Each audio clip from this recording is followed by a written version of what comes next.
Good afternoon, everyone. I am Love Durban, and this day I will going to report about online resources, educational sites, and portals. What is online resources, educational sites, and portals?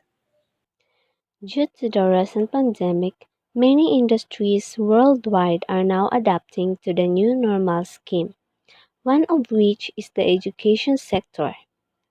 Many schools have put a halt on opening a new school year this 2020, thus resorting to blended learnings, distance learnings, and homeschooling as a way to prevent the further spread of the virus on our little ones.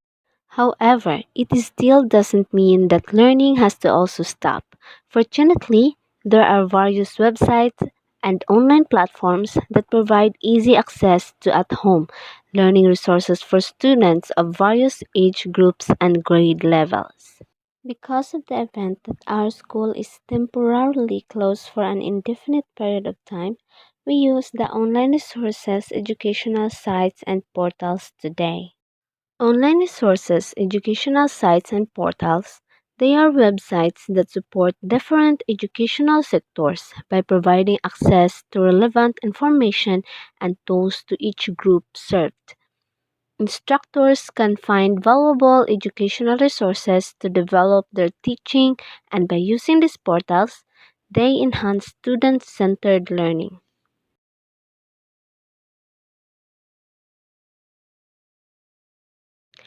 People often get confused between websites and web portals, as both are great platforms but used for entirely different purposes. Both are the two entirely different terms but interlinked, as both websites and web portals are web based. If we talk about websites, they are the collection of web pages, whereas web portals are the gateway to the World Wide Web and offer a number of services.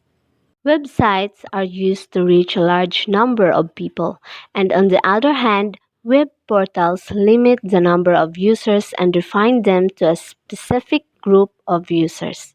In this video, we are going to discuss what websites and web portals are and how they are different from each other and their examples.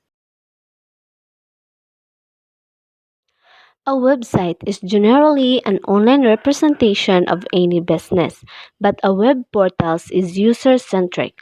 Like for example, users come to these portals to seek some sort of information or data. Both words seem similar, however, they hold a different meaning. Let us first understand the meaning of both websites and web portals individually and then talk about the differences between these two. What is the first thing you do when looking for something over the internet? Like most people, you might also use Google, which is a website to find your answer. In our day to day lives, we use a number of websites for multiple purposes like shopping, making online payments, using banking facilities, or look out for any information. If we talk about the definition of a website, then a website is the collection of web pages which are interlinked together and are hosted from a single domain. A website is accessible via URL, which organizes multiple web pages into a series that helps users to navigate through them. Mostly all websites have some important web pages like About Us, Contact Us, the home page, and etc. There are three types of websites. First is the static website, second, dynamic website, third, interactive website. Static websites are the ones that have web pages with fixed content. The content remains the same throughout until any changes are made to it. These websites have simple plain text, or some may also have rich media content. Whenever a user visits any static website, the same content is seen, irrespective of the time of visit. A dynamic website shows a variety of content. Each time a user visits the website, these websites are updated automatically depending on a set of parameters like templates, contents, scripts, and etc. So every time a user visits a website, the content is renewed. These websites are created with the help of various software and languages. Websites that communicate and interact with users using them are known as interactive websites. These websites are rich with appealing graphics and engaging content which help retains the users. Users can post their comments or leave feedback on these websites. Interactive websites are a great way to connect with your users, and most businesses prefer these types of websites. They not only help you gauge users' attention, but also are really helpful in boosting in your research. The cost of developing these websites differs from that of static and dynamic ones. As already discussed above, a web portal is a gateway to the World Wide Web that offers a number of services. In simpler terms, it is like a management system where companies or organizations can build, share, interchange information or data which can be reused later. Unlike websites, web portals are private locations on the internet that can only be accessed through their unique URLs, and users are required to enter their login IDs and passwords. There are two types of web portals. First is the horizontal web portals, and second is the vertical web portals, also known as horizontal enterprise portals. These are the general portals that can be used as a common platform by several companies to provide all kinds of information which a user may require while looking for their services. Some of the common examples of horizontal web portals are government portals, educational portals, corporate portals, cultural portals, and etc.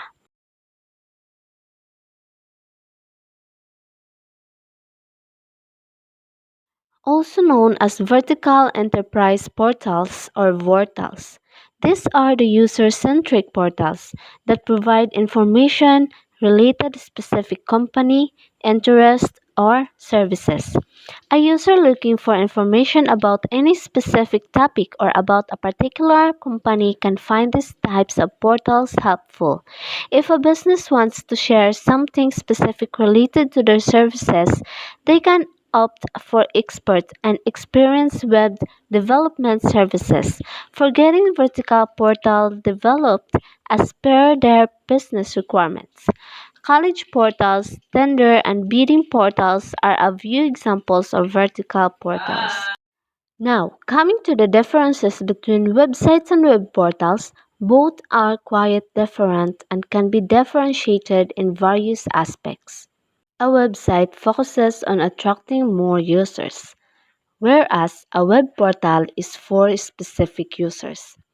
It in a way restricts or limits the web traffic and allows only specific users to visit the portal. A website does not ask for a login ID and password from the users visiting them, but in a web portal, every time a user tries to open it, login credential is required. These credentials are user specific and are different for every user. A website is publicly accessible. Anyone on the internet who knows the URL can visit the website and see its content.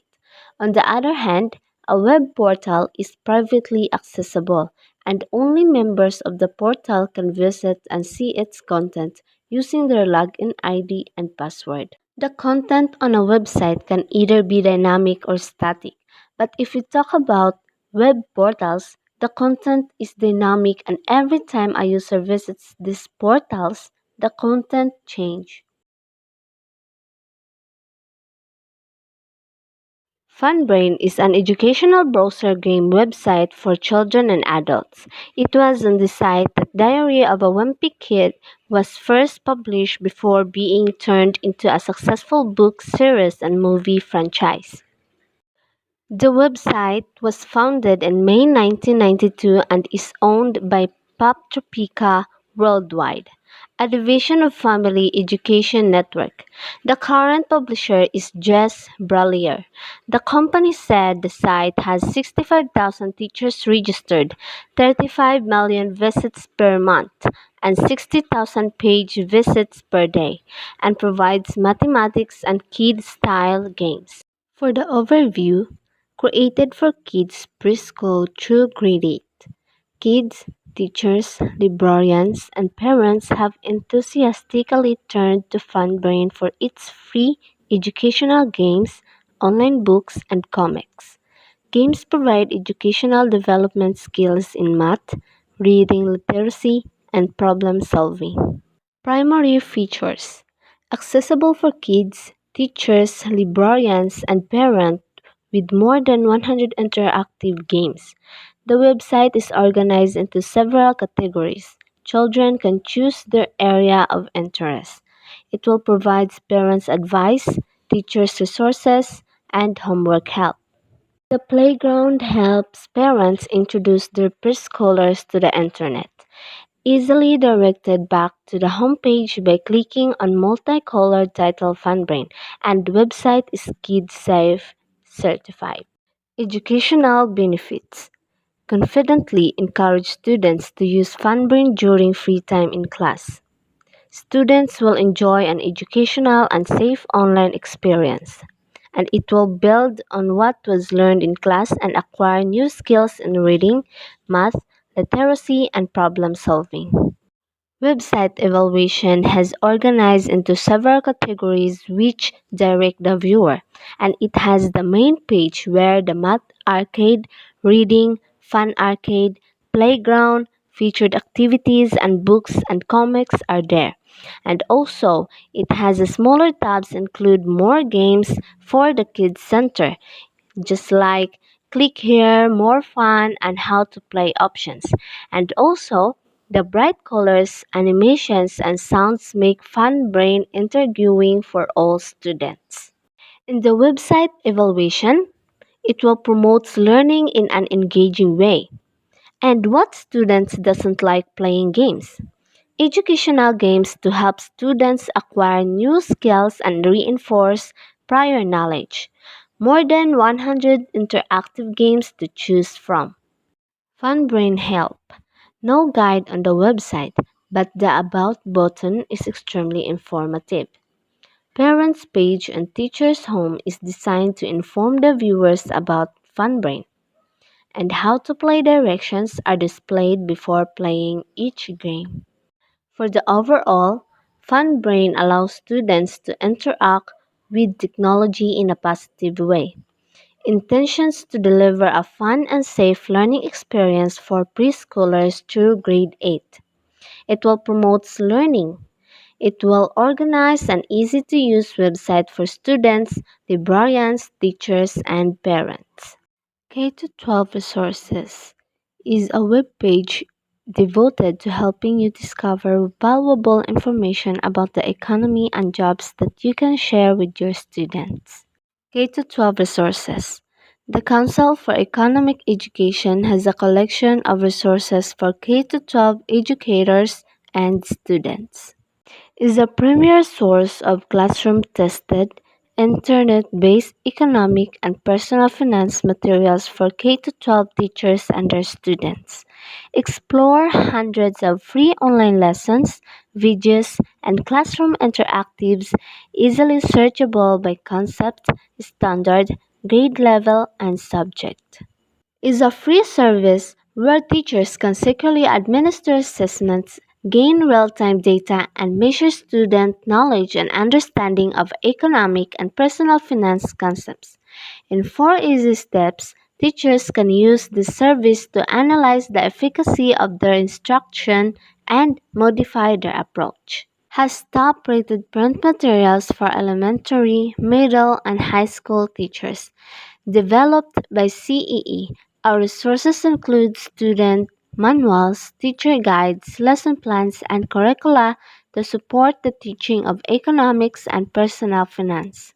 Online learning is a growing and exciting new way to learn about almost anything.